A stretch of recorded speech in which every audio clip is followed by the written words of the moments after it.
اقسم بالله العظيم، اقسم بالله العظيم، الشركه دي شركه نصابه يا جماعه.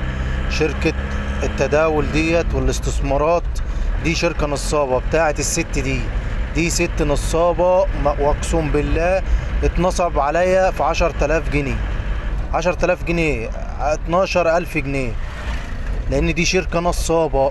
قعدوا يقولوا لي ابعت لنا هتكسب، وكسبت. ابعت رسوم مش عارفه ايه، ابعت 2000 مش عارفه ايه، ابعت 1000 ونص ايه، لحد ما اتنصب عليا. وفي الاخر مفيش اي حاجه بعتوها. وفي الاخر قالوا لي الحكومه المصريه هي اللي خدت الفلوس ديت، هي اللي صدرت الفلوس ديت ضرايب. الحكومه المصريه مش هتصادر حاجه ضرايب ولا مش ضرايب، ملهاش دعوه بالضرايب. كل ده نصب يا جماعة، كل واحد يخلي باله، واقسم بالله وحياة لا اله الا الله كل ده نصب، والله العظيم كل ده نصب. انشروا الفيديو ده لكل الناس، انا مش عايز منه حاجة. انشروا الفيديو ده والله العظيم للناس كلها. والله والله والله دولت نصابين وناس نصابة، عشان محدش يوجع في فخ زي كده.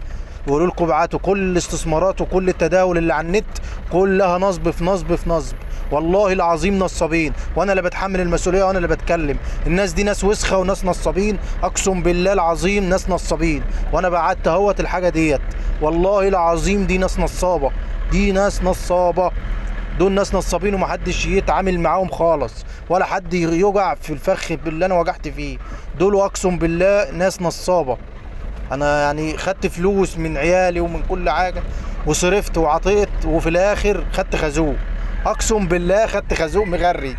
الناس دي ناس اعوذ بالله عليها، ناس شياطين، ناس بتحب الشر. دي ناس شر، محدش يتعامل معاهم.